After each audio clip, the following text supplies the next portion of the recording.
Friends, today we shall talk about isolation and growth of cells. First we shall look into isolation of cells. Several techniques have been devised for the disaggregation of tissue isolated for primary culture. These techniques can be divided into first, techniques involving enzymatic disaggregation, and second, purely mechanical techniques which involve dissection with or without some form of maceration. Mechanical and enzymatic disaggregation give a much higher yield of cells that are more representative of the whole tissue in a short time. Further, embryonic tissue disperses more readily and gives a much higher yield of proliferative cells than newborn or adult tissues. In the adult tissue, it is difficult to obtain viable proliferating cells because of fewer undifferentiated cells, increase in fibrous connective tissue and extracellular matrix. In the fibrous tumors, the fragile component of the tissue may be destroyed during enzymatic treatment. Hence, there is difficulty in obtaining the viable cells. Now, in the enzymatic disaggregation, crude trypsin is the most common enzyme used for tissue disaggregation, and it is tolerated well by many cells and is effective for many tissues. Its residual activity is neutralized by serum of the culture medium or by trypsin inhibitor when the medium is serum free. The trypsin treatment can be given at warm or cold temperatures. The warm trypsinization technique is useful for disaggregation of large amount of tissues in a relatively short time, particularly in embryonic tissues, example the mouse embryo or the chick embryo. This technique does not work well with adult tissue because it contains a lot of fibrous connective tissue and mechanical agitation can damage the more fragile component of the tissue, example epithelium. In warm trypsinization, first the tissue is chopped and stirred in trypsin for a few hours. In order to preserve maximum viability, the exposure of cells to active trypsin should be minimized. For this, the cells should be collected every half hour and the trypsin should be removed by centrifugation and neutralized with serum in the medium.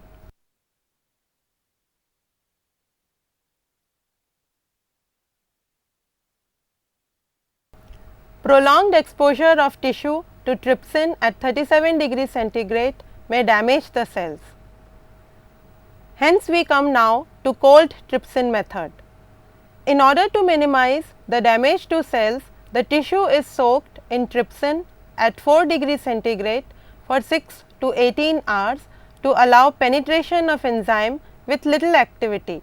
The tissue then requires only 20 to 30 minutes at 37 degrees centigrade for disaggregation. The cold method gives a higher yield of cells, improved survival and preserves more different cell types than the warm trypsin method. This method is convenient and does not require any stirring or centrifugation, and the incubation at 4 degrees centigrade may be done overnight. It is particularly suitable for small amount of tissues such as embryonic organs. Disaggregation of tissues using trypsin can be damaging, example epithelial cells, or it can be ineffective, for example fibrous tissue. So, attempts have been made to use other enzymes.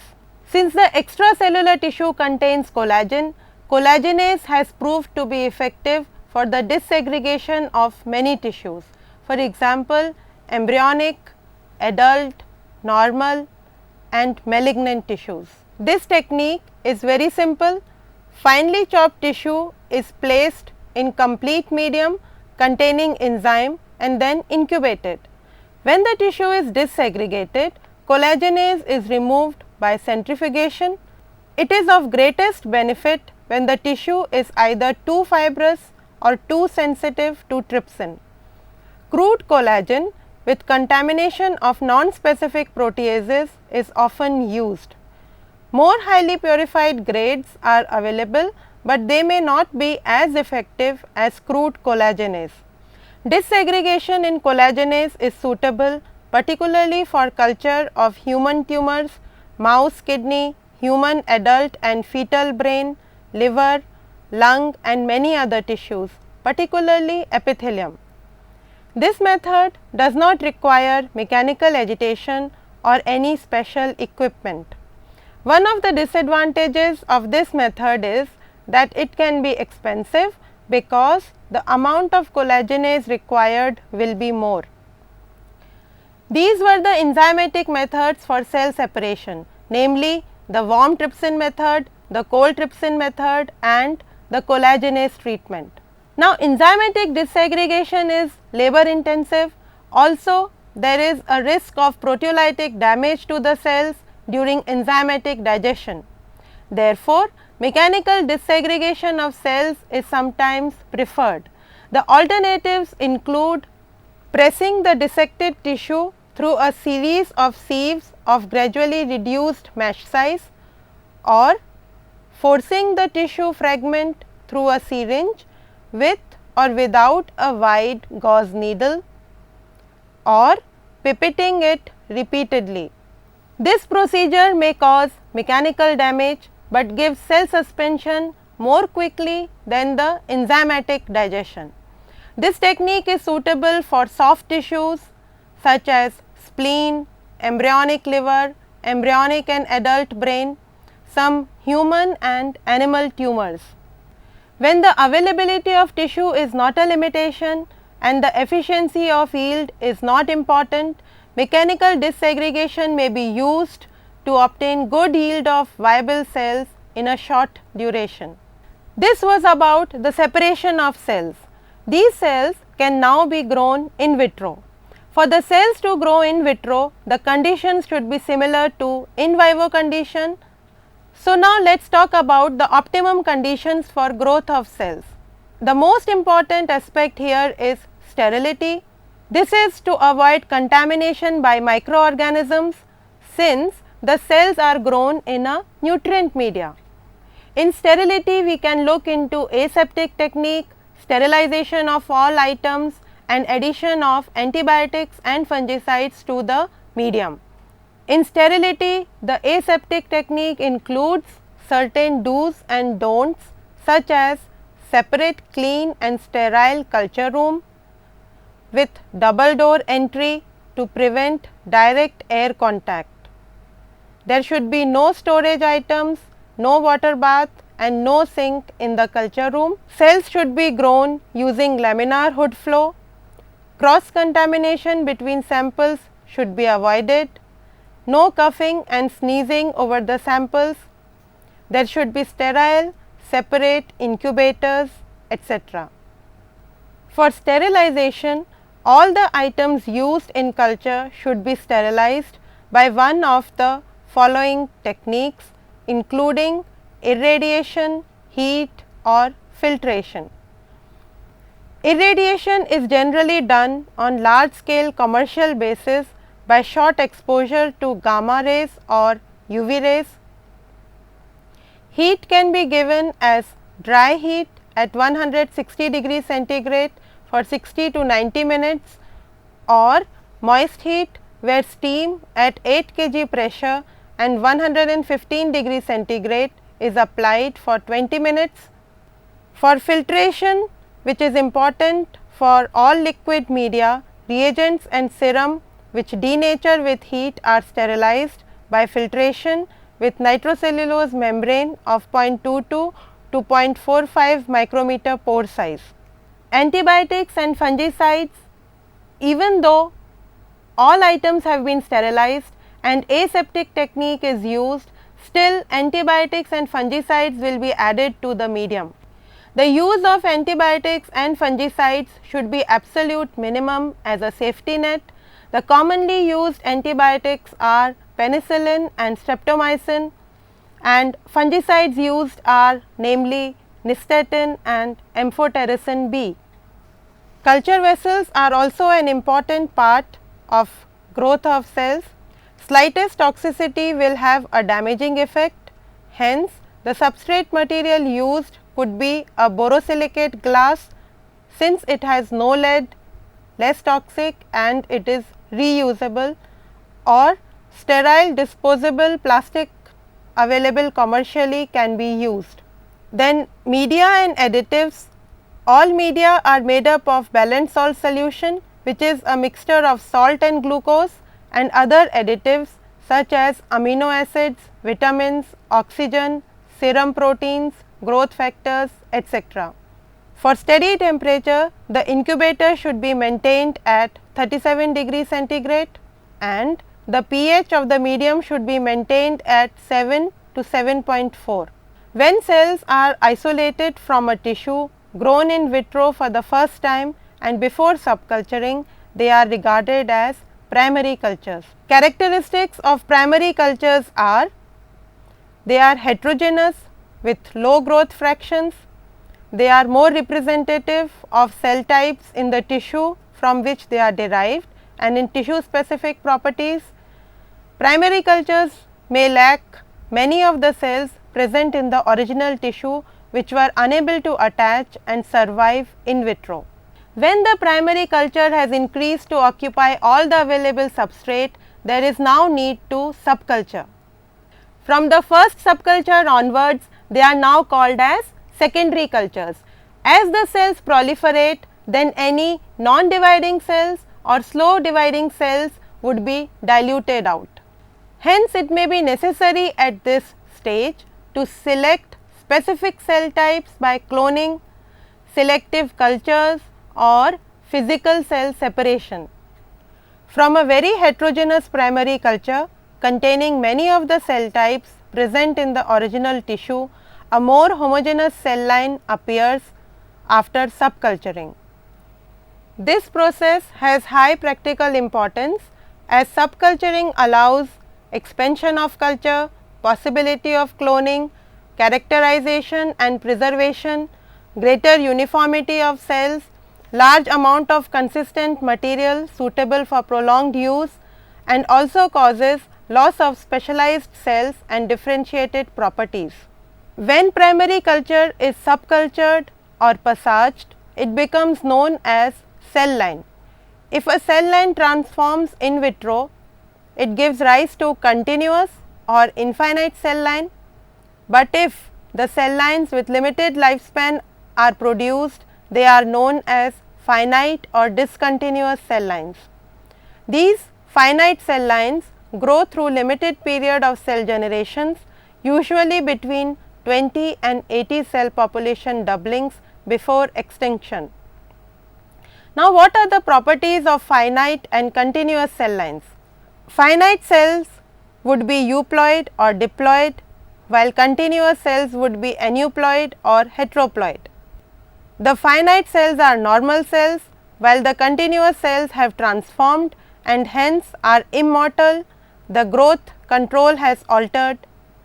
The finite cells are encourage dependent, while the continuous cells are not encourage dependent. Finite cells show contact inhibition, while the continuous cell lines do not show contact inhibition. Finite cells have high serum requirement, while the continuous cell lines have low serum requirement. The cloning efficiency is low for finite cells and high for continuous cells. The tissue specific markers might be present in the finite cells and might be absent in the continuous cells. Special functions would be retained in the finite cells and are often lost in the continuous cells. The growth rate is slow in the finite cells and rapid in the continuous cells. Hence, the yield would be low in finite cells and high in the continuous cells. Now, we know that subculturing is required periodically to provide fresh nutrient and growing space for the cells. When cell line is subcultured, the regrowth of cells usually follows a standard pattern as seen clearly in this graph. The first stage is called the lag period, which follows immediately after seeding of the cells.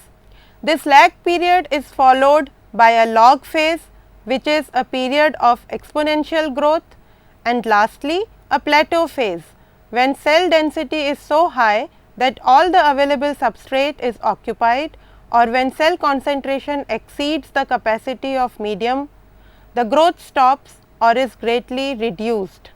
There is a great significance of cell morphology in the growing cells. It is important hence to examine the cultures carefully under the microscope. This is done to confirm the absence of contamination and correct identification, to check for any signs of deterioration such as granularity around nucleus, cytoplasmic vacuolation, rounding of cells with detachment from the substrate. Such signs may indicate medium change required, or it can indicate inadequate or toxic medium or serum, microbial contamination or senescence of the cell line. Periodically replacement of medium has to be done. 4 factors indicate the need for replacement of the culture medium. Number 1, drop in pH. As the pH falls from pH 7 to pH 6.5, most cells stop growing. When pH becomes 6.5 to pH 6, the cells start to lose viability. Number 2, cell concentration. Cells at a high cell concentration exhaust the medium faster than those at low cell concentration. Number 3, cell type. Normal cells stop dividing at high cell density because of cell crowding, growth factor depletion, etc. The cells block in the G1 phase of cell cycle and deteriorate very little. Number 4, morphological deterioration.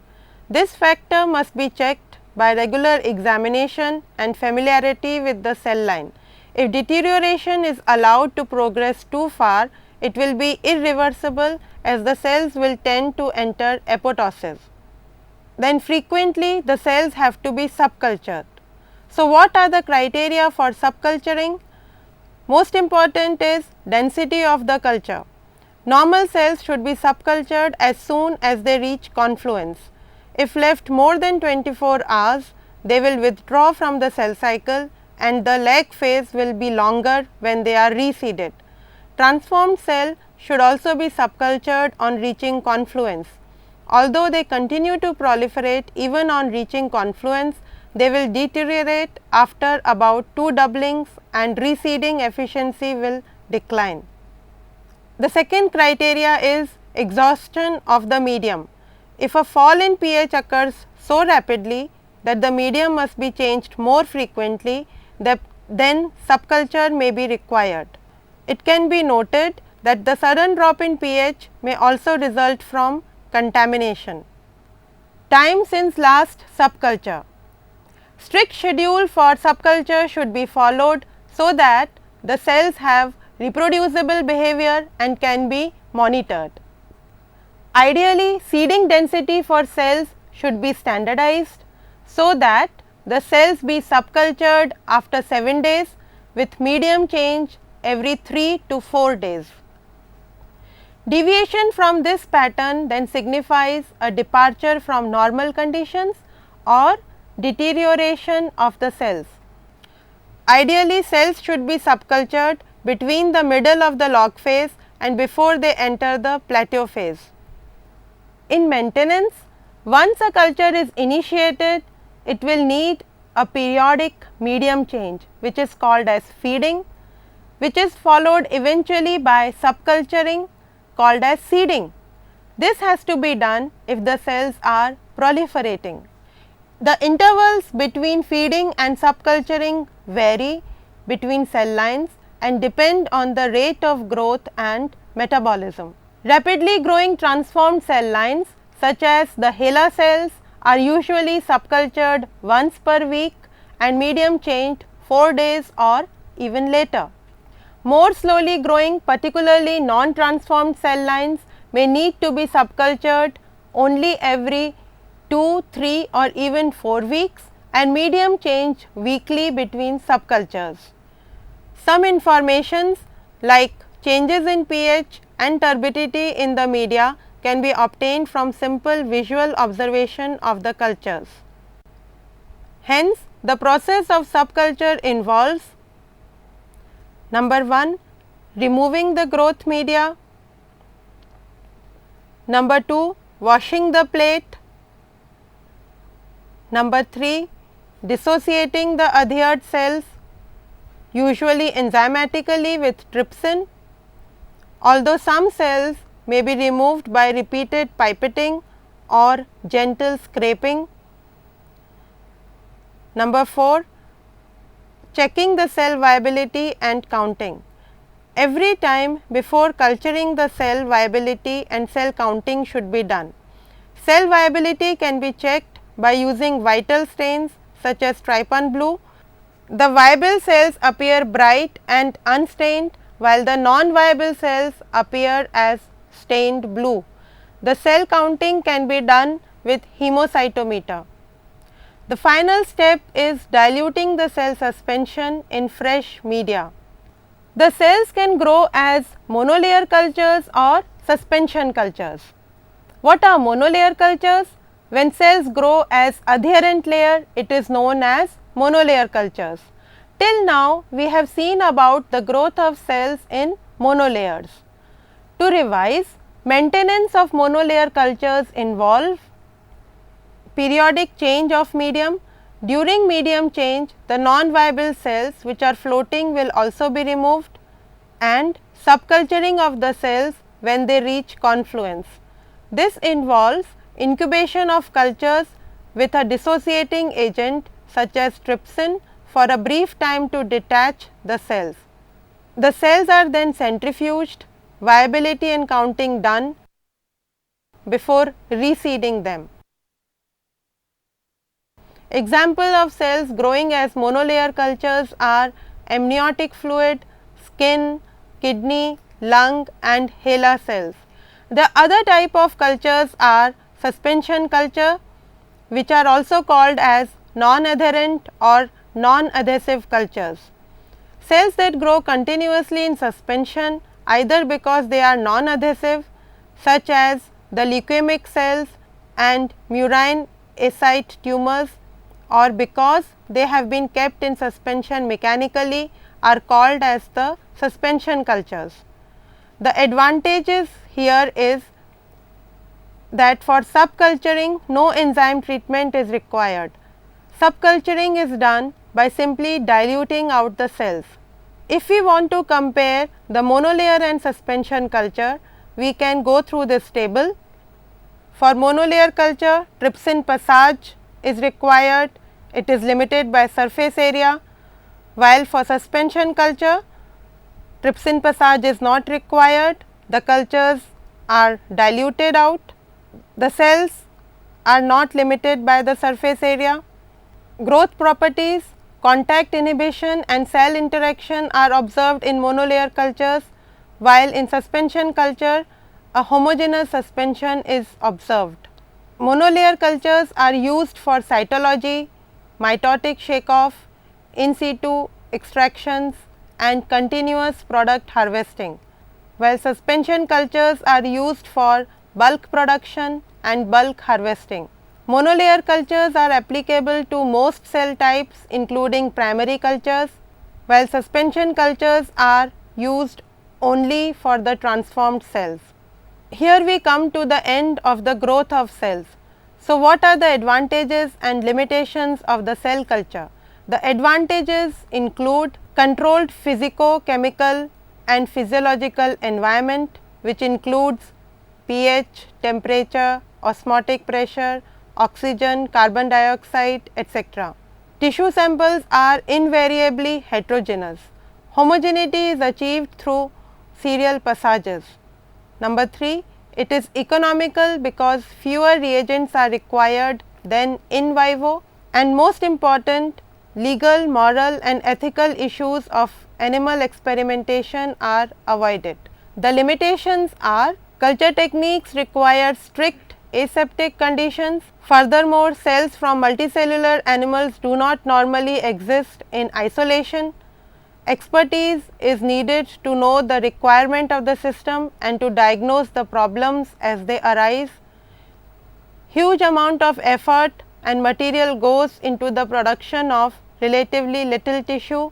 Loss of differentiation properties. Another major problem with cell lines is instability, which results from their unstable aneuploid chromosomal conditions.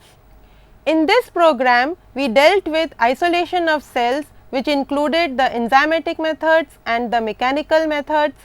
We have also discussed how cells are grown in vitro.